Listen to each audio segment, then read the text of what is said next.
Buenos días, profesor. Mi nombre es Luciana Villavicencio, de tercer grado A.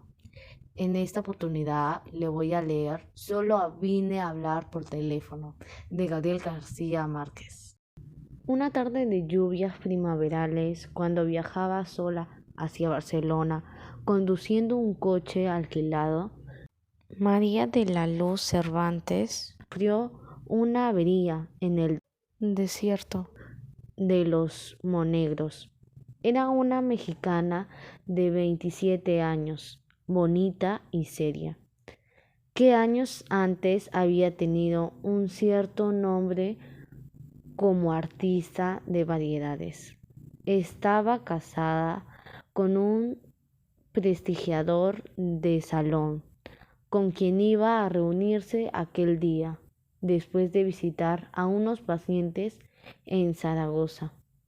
Al cabo de una hora de señas desesperadas a los automóviles y camiones de carga que pasaban raudos en la tormenta, el conductor de un autobús destartalado se compadeció de ella. Le advirtió, eso sí, que no iba muy lejos. No importa, dijo María. Lo único que necesito es un teléfono. Era cierto, y solo lo necesitaba para prevenir a su marido de que no llegaría antes de las 7 de la noche. Pasaría un pajarito ensopado, con un abrigo de estudiante y los zapatos de playa en abril, y estaba tan aturdida por el percance que olvidó llevarse las llaves del automóvil. La mujer que viajaba junto al conductor, de aspecto militar, pero de maneras dulces, le dio una toalla y una manta y le hizo un sitio a su lado. Después de secarse a medias, María se sentó, se envolvió en la manta y trató de encender un cigarrillo, pero los fósforos estaban mojados. La vecina del asiento le dio fuego y le pidió un cigarrillo, de los pocos que le quedaban secos.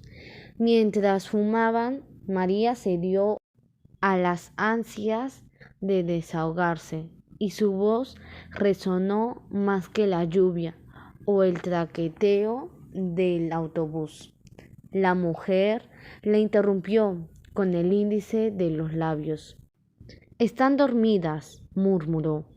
María miró por encima del hombro y vio que el autobús estaba ocupado por mujeres de edades inciertas y condiciones distintas, que dormían arropadas con mantas iguales a la suya. Contagiada por un placidez, María se enroscó en el asiento y se abandonó al rumor de la lluvia. Cuando se despertó era de noche y, y el aguacero se había disuelto en un sereno helado. No tenía la menor idea de cuánto tiempo había dormido, ni en qué lugar del mundo se encontraban. Su vecina de asiento tenía una actitud de alerta. ¿Dónde estamos?, le preguntó María. Hemos llegado, contestó la mujer. El autobús estaba entrando en el patio empedrado de un edificio enorme y sombrío, que parecía un viejo convento en un bosque de árboles colosales. Las pasajeras, alumbradas apenas por un farol del patio, permanecieron inmóviles hasta que las mujeres de aspecto militar las hizo descender con un sistema de órdenes primarias, como un parvulario. Todas eran mayores y se movían con tal parsimonia que parecían imágenes de un sueño. María, la última en descender, pensó que eran monjas. Lo pensó menos cuando vio a varias mujeres de uniforme que las revisaron a la puerta del autobús y que les cubrían la cabeza con las mantas para que no se mojaran y las ponían en fila india, digiriéndoselas sin hablarles, con palmas rítmicas y pentorias. Después de despedirse de su vecina de asiento, María quiso devolverle la manta, pero ella le dijo que se cubriera la cabeza para atravesar el patio y la devolviera en portería.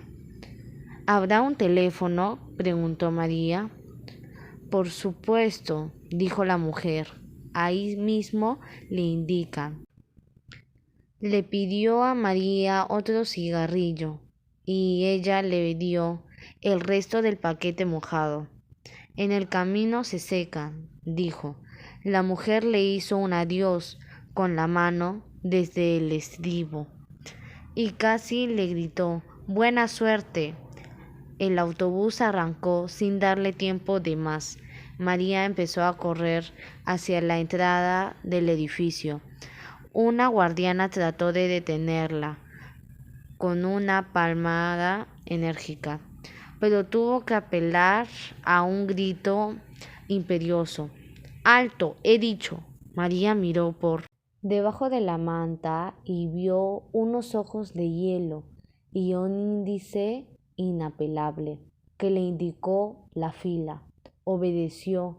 Ya en el San Juan del edificio se separó del grupo y preguntó al portero dónde había un teléfono. Una de las guardianas le hizo volver a la fila con palmaditas en la espalda, mientras le decían con modo dulce: «Por aquí, guapa, por aquí hay un teléfono». María siguió con las otras mujeres por un corredor tenebroso y al final entró en un dormitorio colectivo donde las guardianas recogieron las cobijas y empezaron a repartir las camas.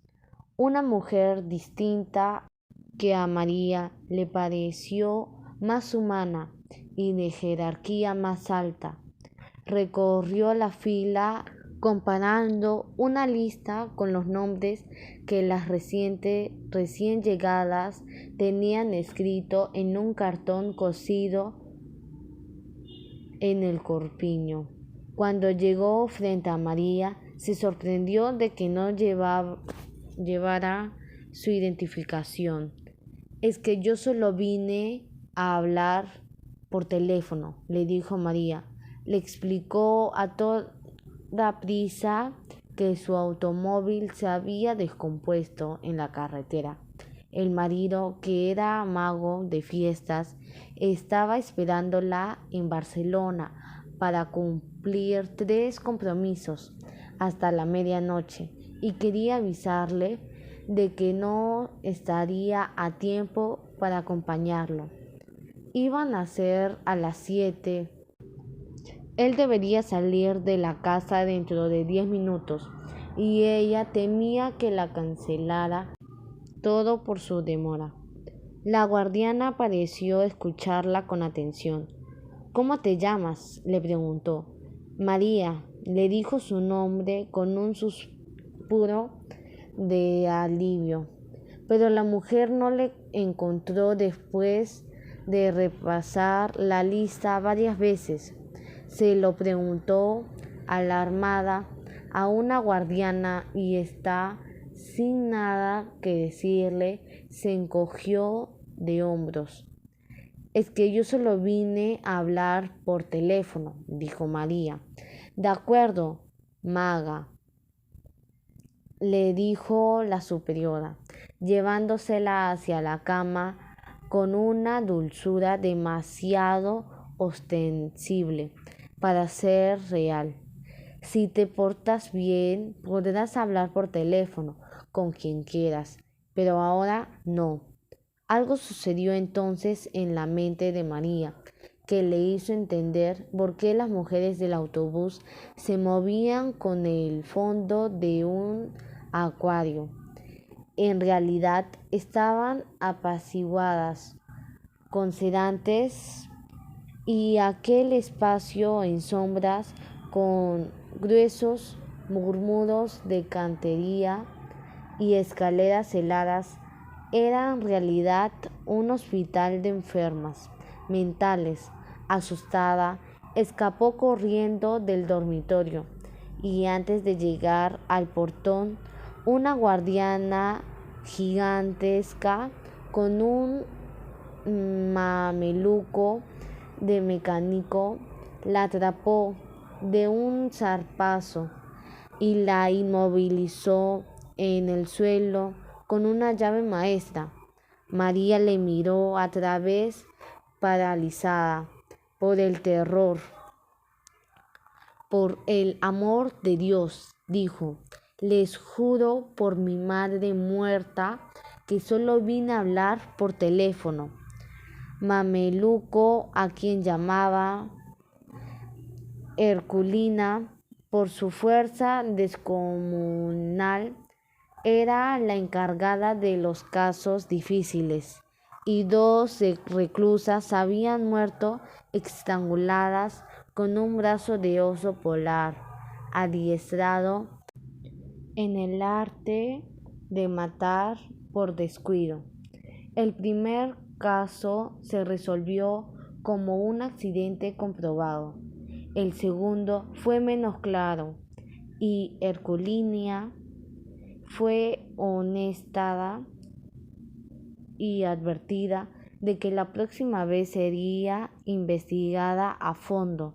La versión corriente era que aquella oveja descarriada de una familia de apellidos grandes tenía una turbia carrera de accidentes dudosos en varios manicomios de España para que María durmiera la primera noche.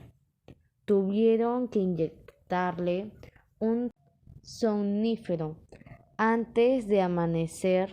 Cuando la despertaron, las ansias de fumar estaba amarrada por las muñecas y los tobillos en la barra de la cama.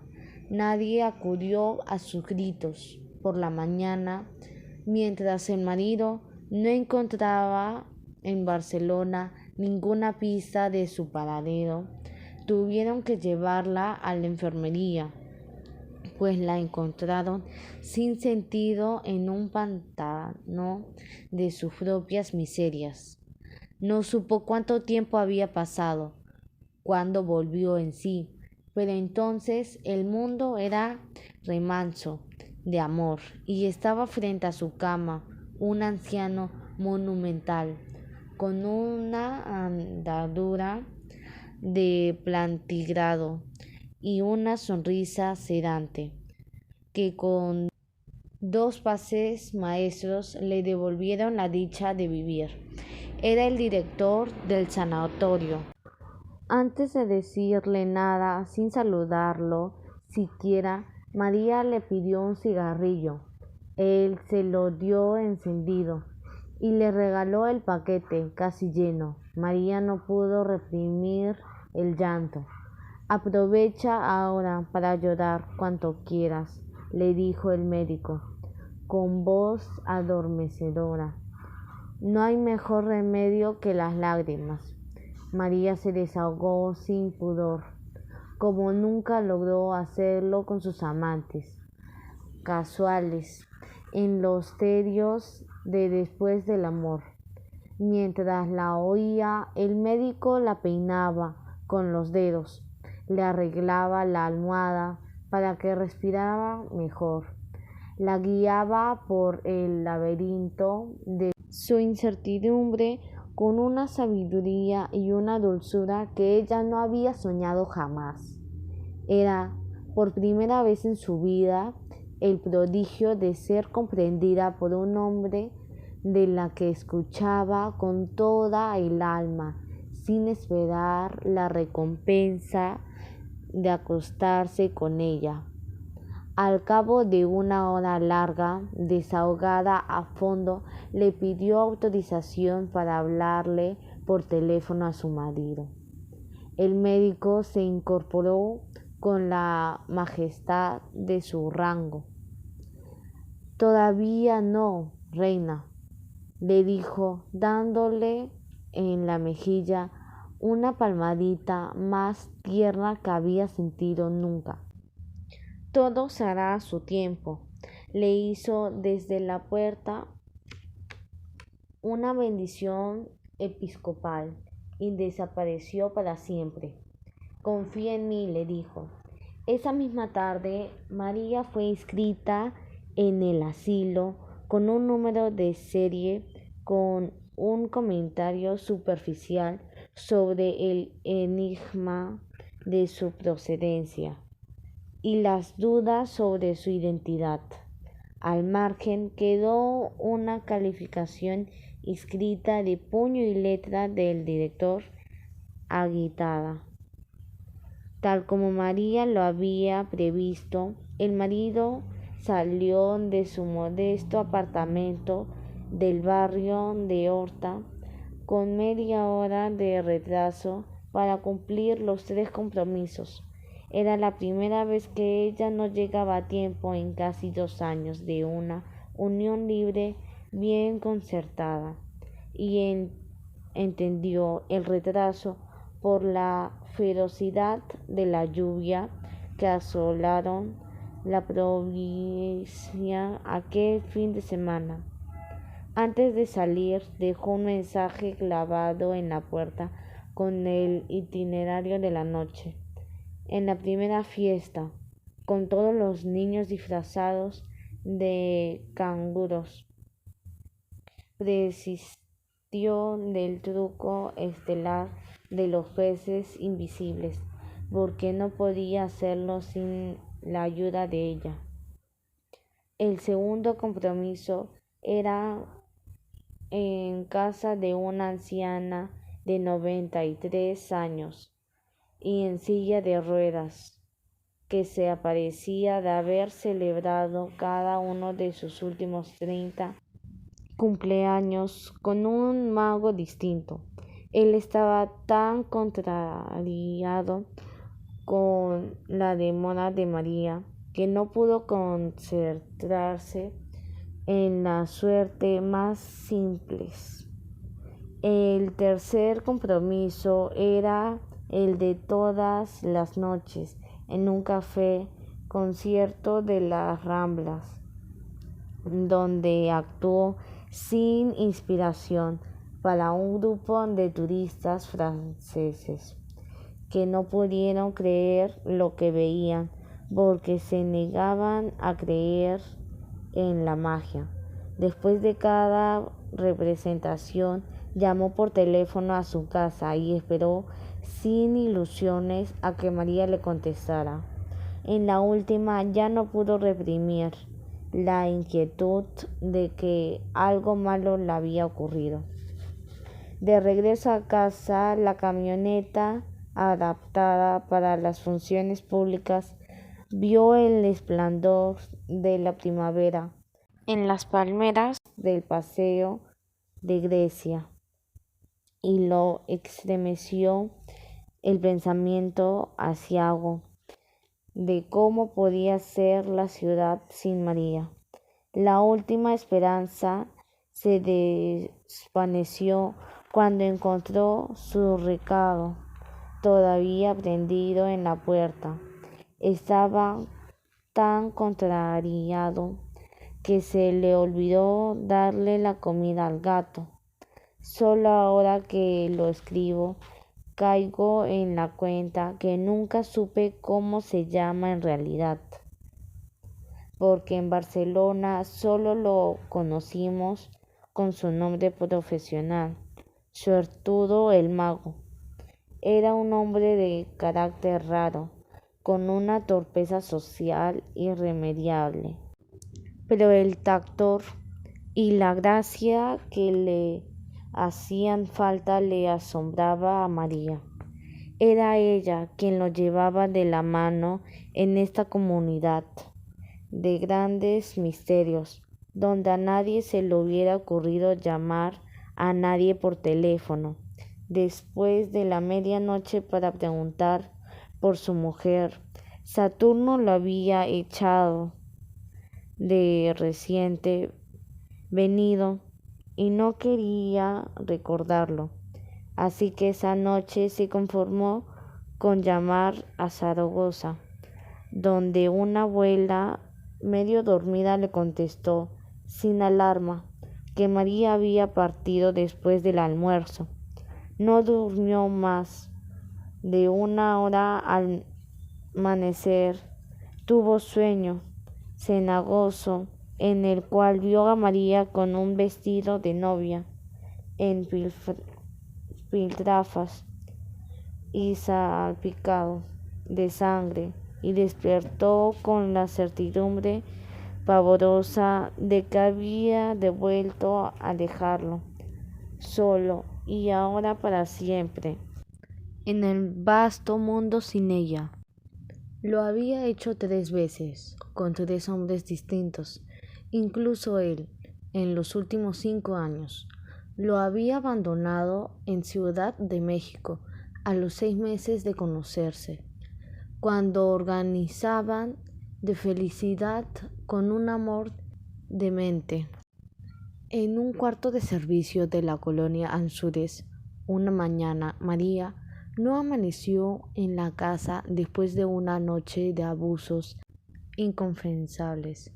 Dejó todo lo que era suyo, hasta el anillo de su matrimonio anterior, y una carta en la cual decía que no era capaz de sobrevivir al tormento de aquel amor desatinado. Saturno pensó que había vuelto con su primer esposo, un condiscípulo de la escuela secundaria, con quien se casó a escondidas siendo menor de edad y al cual abandonó por otro al cabo de 2 años sin amor.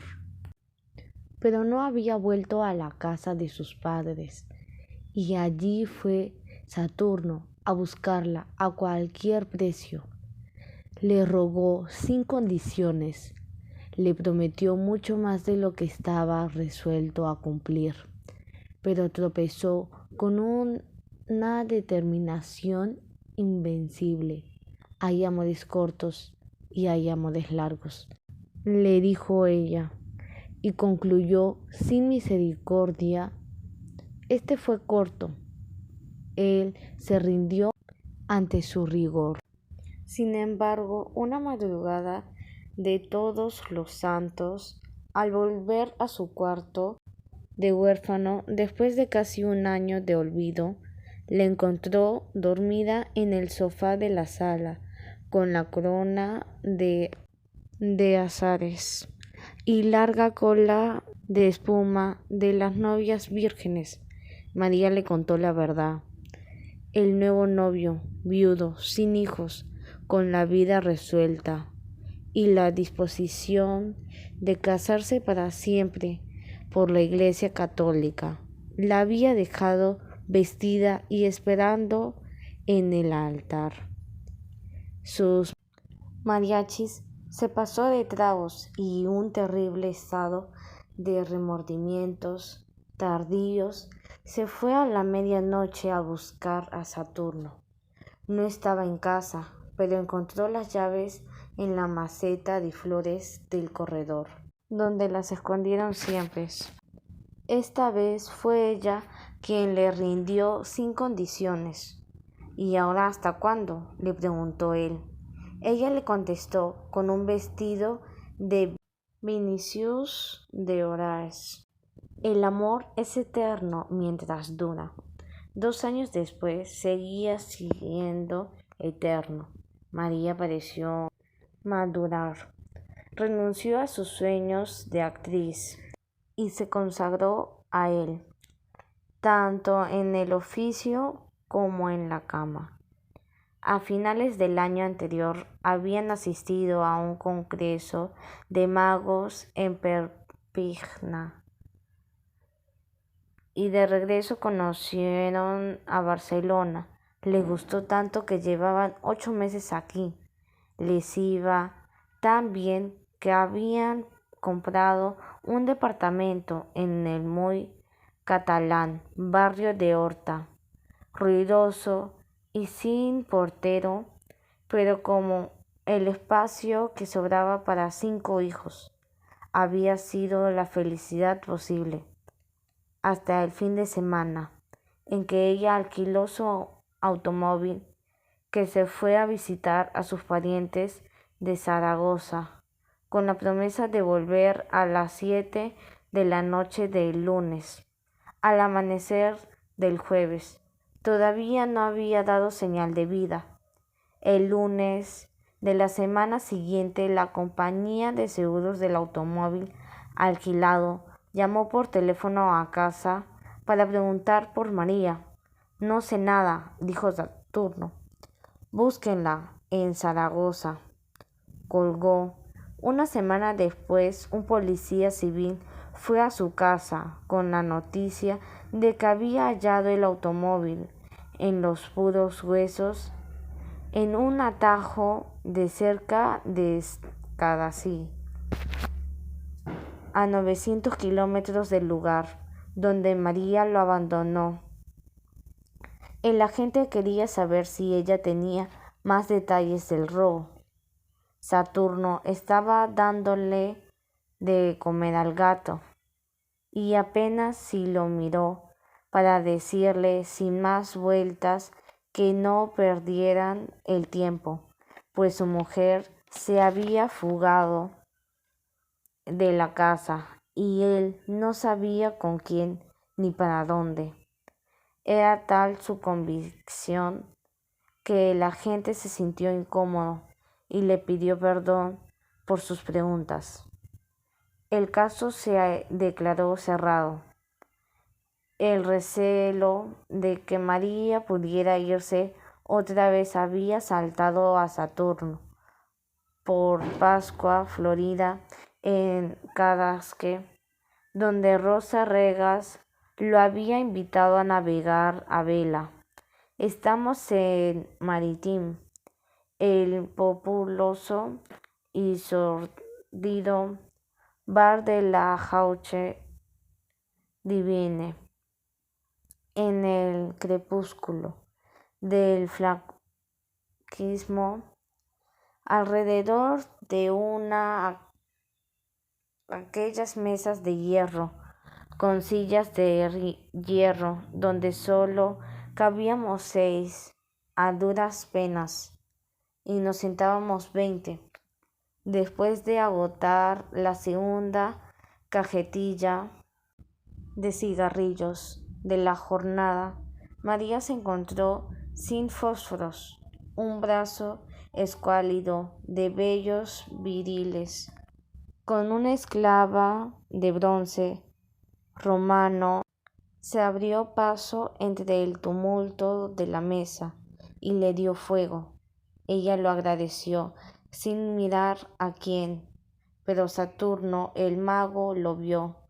Era un adolescente, óseo y lampiño, de una palidez de muerto y una cola de caballo muy negra que le daba a la cintura. Los cristales del bar soportaban apenas la furia de la tramontana de primavera, pero él iba vestido con una especie de pijama callejero de algodón crudo y unas albarcas de labrador. No volvieron a verlo hasta fines del otoño en un hostal de mariposas de la Barceloneta, con el mismo conjunto de zaraza ordinaria y una larga trenza en vez de la cola de caballo. Los saludos a ambos como viejos amigos, y por el modo como besó a María y el modo como ella le correspondió a Saturno, lo fulminó. la sospecha de que habían estado viéndose a escondidas. Días después se encontró por casualidad un nombre nuevo y un número de teléfono escrito por María en el directorio doméstico, y la inclemente lucidez de los celos le reveló de quién eran. El prontuario social del intruso. Acabo de rematarlo. 22 años, hijo único de ricos, decorador de vitrinas de moda, con una fama fácil de bisexual y un prestigio bien fundado como consolador de alquiler de señoras casadas, pero logró sobreponerse hasta la noche en que María no volvió a casa. Entonces empezó a llamarlo por teléfono todos los días, primero cada 2 o 3 horas, desde las 6 de la mañana hasta la madrugada siguiente, y después cada vez que encontraba un teléfono a la mano. El hecho de que nadie contestara aumentaba su martirio. Al cuarto día le contestó una andaluza que solo iba a hacer la limpieza. El señorito se ha ido, le dijo, con suficiente vaguedad para enloquecerlo. Saturno no resistió la tentación de preguntarle si por casualidad no estaba ahí la señorita María. Aquí no vive ninguna María, le dijo la mujer. El señorito es soltero.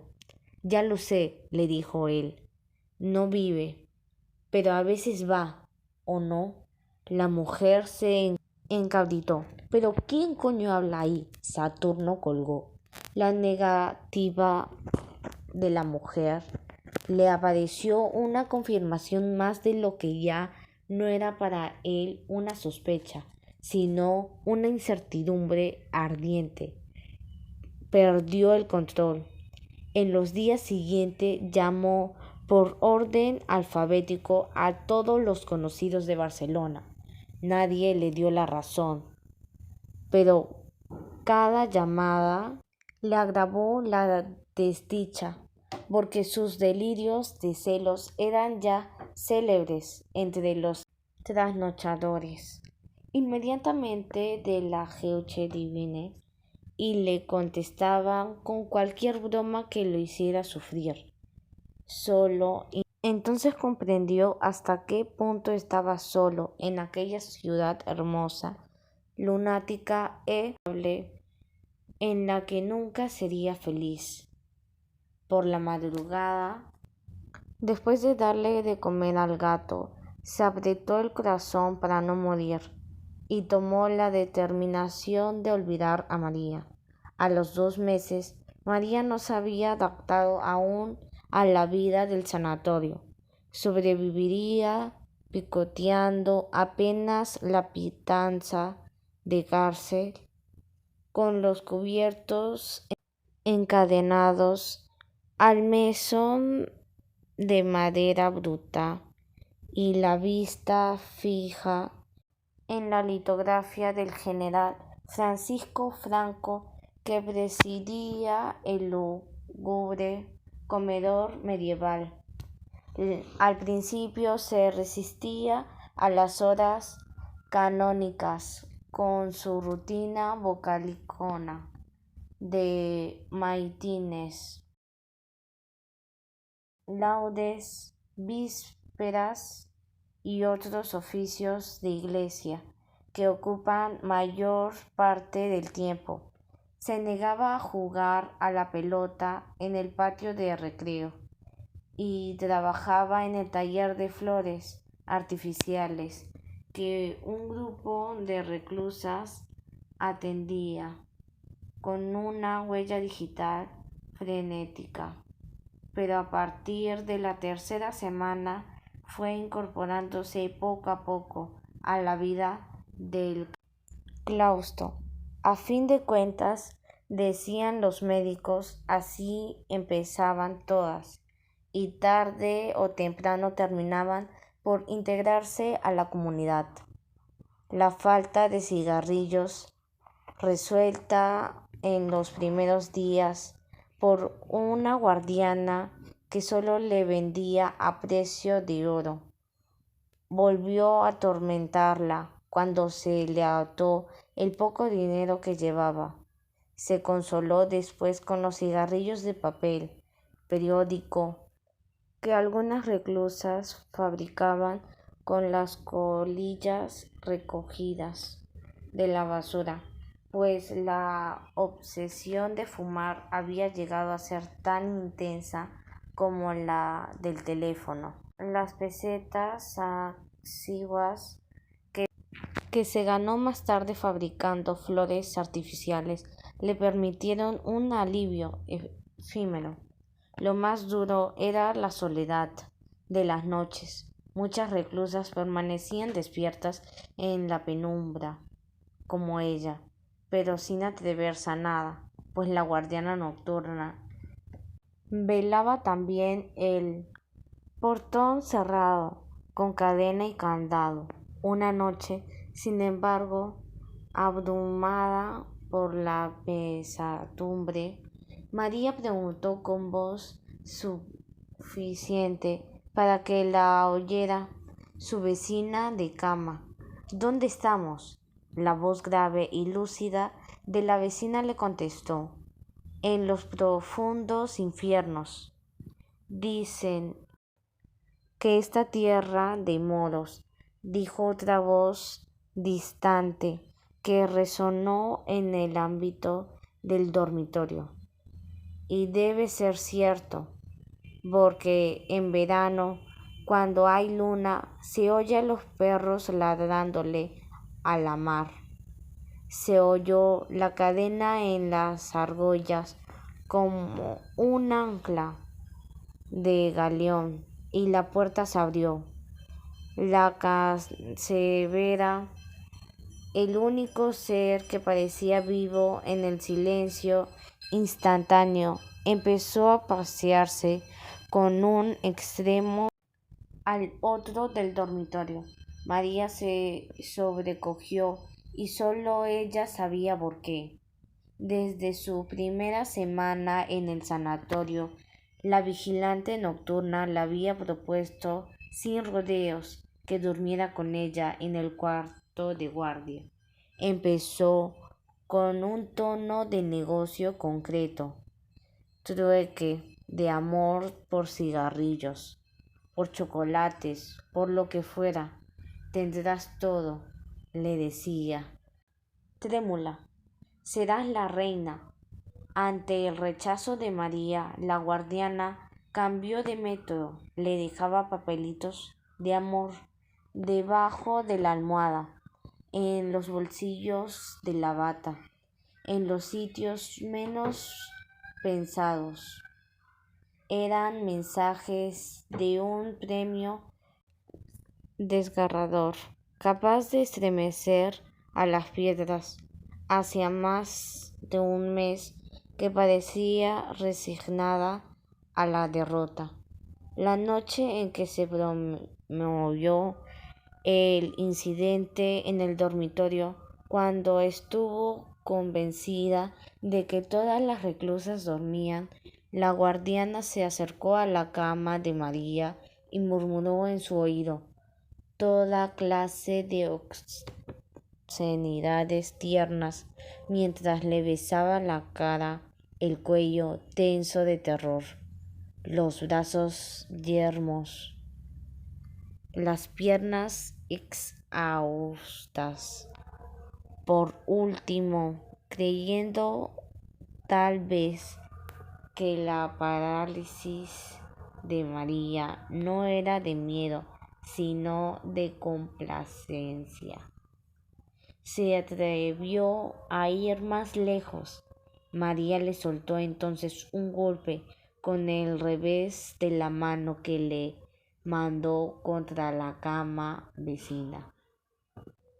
La guardiana se incorporó furibunda en medio del escándalo de las esclusas, alborotadas.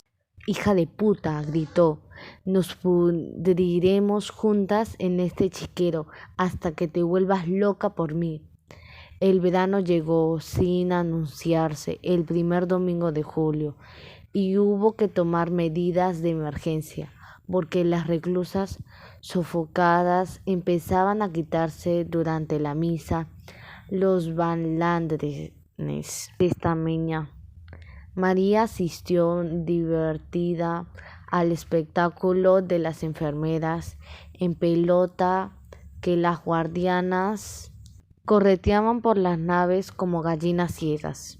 En medio de la confusión trató de protegerse de los golpes perdidos y sin saber cómo se encontró sola en una oficina abandonada y con un teléfono que repicaba sin cesar, con un timbre de súplica. María contestó sin pensarlo y oyó una voz lejana y sonriente que se entretenía imitando al servicio telefónico de la hora. Son las 45 horas, 92 minutos y 7 segundos. Maricón, dijo María, colgó divertida.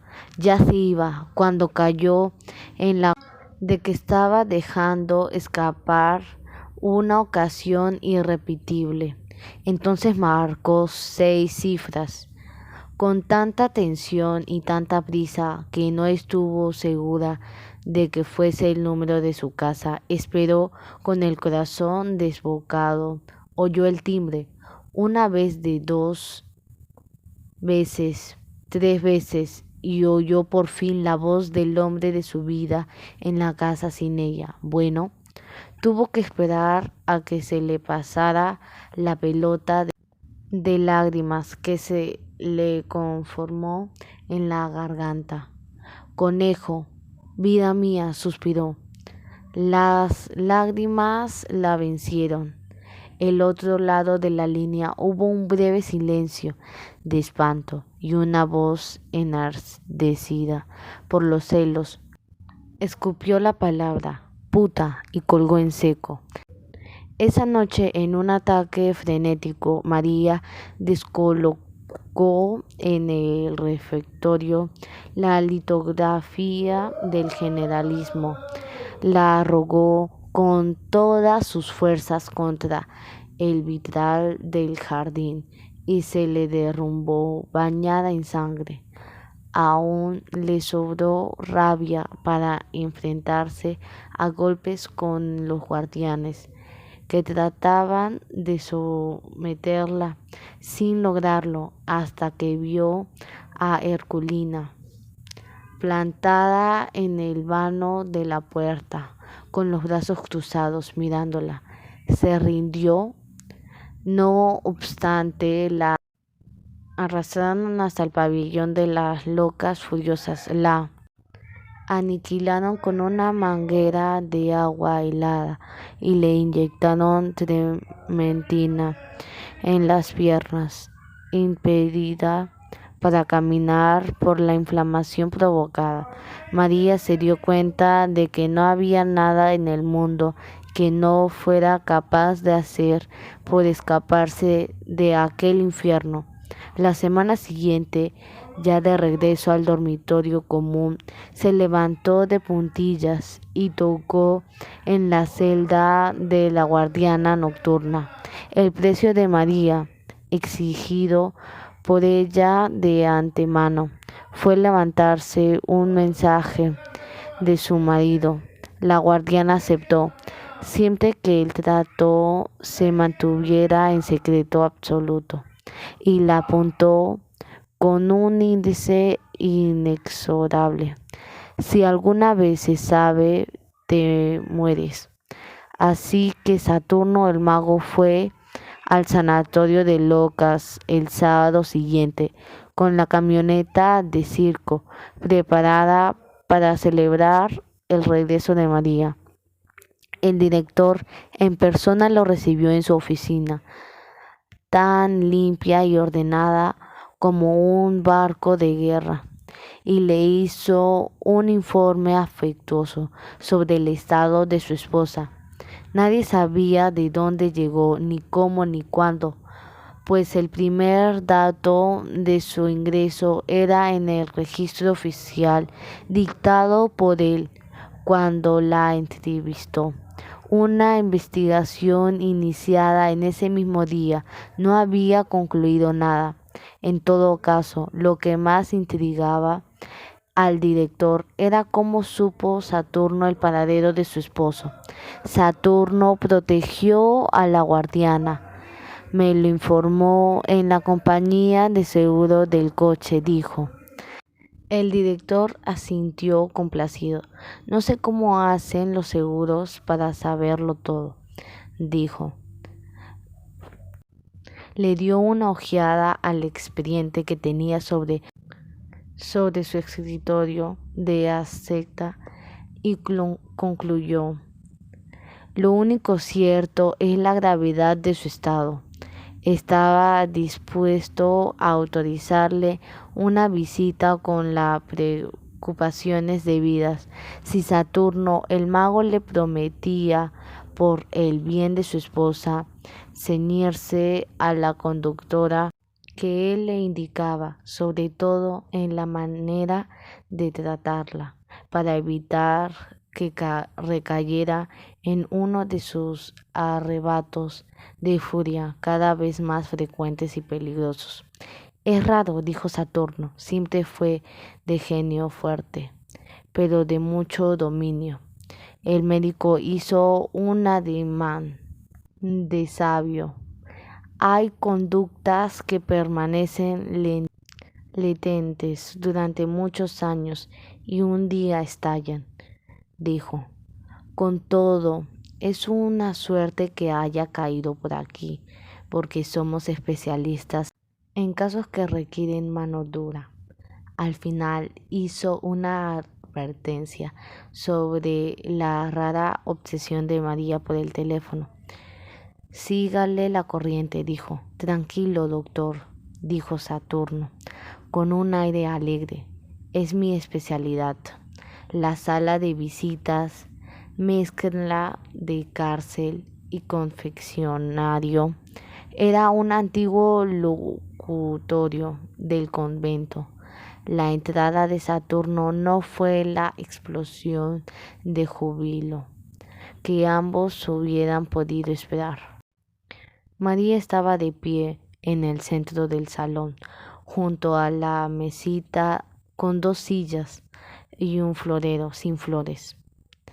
Está evidente que estaba lista para irse, con su lamentable abrigo color fresa y unos zapatos sordidos que le habían dado de caridad.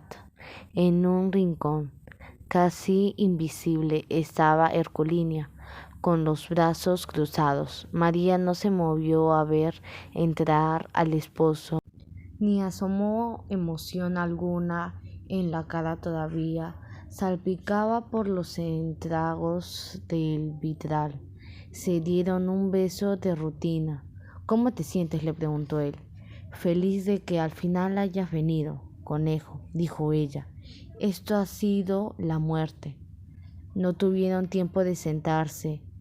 Ahogándose de lágrimas, María le contó las miserias del claustro, la barbarie de las guardianas, la comida de perros, la noche interminables, sin cerrar los ojos por el terror. Ya no sé cuántos días llevo aquí, o meses, o años, pero sé que cada uno ha sido peor que el otro, dijo, y suspiró con el alma. Creo que nunca volveré a ser la misma. Ahora todo eso pasó, dijo él, acariciándole con la yema de los dedos las cicatrices recientes de la cara. Yo seguiré viéndote todos los sábados, y más si el director lo permite. Ya verás que todo va a salir muy bien. Ella fijó en los ojos de él, sus ojos aterrados. Saturno intentó sus artes de salón. Le contó en el tono pueril de las grandes mentiras, una versión dulcificada de los propósitos del médico. En síntesis, concluyó, aún te faltan algunos días para estar recuperada por completo. María entendió la verdad. Por Dios, conejo, dijo atónita. No me digas que tú también crees que estoy loca. ¿Cómo se te ocurre? Dijo él, tratando de no reír. Lo que pasa es que será mucho más conveniente para todos que sigas un tiempo aquí, en mejores condiciones. Por supuesto, pero si ya te dije que solo vine a hablar por teléfono, dijo María. Él no supo cómo reaccionar ante la obsesión timbre. Miró a Herculina. Esta aprovechó la mirada para indicarle en su reloj de pulso que era tiempo de terminar la visita. María interceptó la señal, miró hacia atrás y vio a Herculina en la tensión del asalto inmediatamente. Entonces se aferró al cuello de su marido gritando como una verdadera loca. Él se la quitó de encima con tanto amor como pudo y la dejó de merced de Herculina, que le saltó por la espalda sin darle tiempo para reaccionar.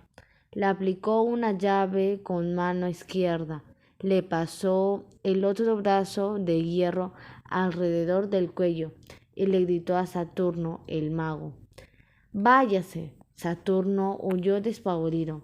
Sin embargo, el sábado siguiente, ya resuelto del espanto de la visita, volvió al sanatorio con el gato vestido igual que a ella, la malla roja y malla del gran leopardo, el sombrero de copa y una capa de vuelta y media que parecía para volar. Entró en la camioneta de feria hasta el patio del claustro y allí hizo una función prodigiosa de casi 3 horas que las reclusas gozaron desde los balcones con gritos discordantes y ovaciones inoportunas. Estaban todas menos María, que no solo se negó a recibir a su marido, sino inclusive a verlo desde los balcones. Saturno se sintió herido de muerte. Es una reacción típica, lo consoló el director. Ya pasará, pero no pasó nunca, después de intentar muchas veces ver de nuevo a María. Saturno hizo lo posible para que recibiera una carta, pero fue inútil. 4 veces la devolvió cerrada y sin comentarios. Saturno desistió, pero siguió dejando en la portería del hospital las raciones de cigarrillos, sin saber siquiera si llegaban a María, hasta que lo venció la realidad. Nunca más supo de él, salvo que volvió a casarse y regresó a su país. Antes de irse de Barcelona, le dejó el gato medio muerto de hambre a una novicieta casual, que además se comprometió a seguir llevándole los cigarrillos a María, pero también ella desapareció. Rosa Rejas recordaba haberla visto en el Corte Inglés hace unos 12 años, con la cabeza rapada y el balandrán anaranjado de alguna secta oriental, y encima a más no poder. Ella le contó que había seguido llevándole los cigarrillos a María, siempre que pudo, hasta un día en que solo encontró los escombros del hospital, demolido, como un mal recuerdo de aquellos tiempos ingratos. María le pareció muy lúcida la última vez que la vio, un poco pasada de peso y contenta con la paz del claustro. Ese día le llevó el gato porque ya se le había acabado el dinero que Saturno le dejó para darle de comer.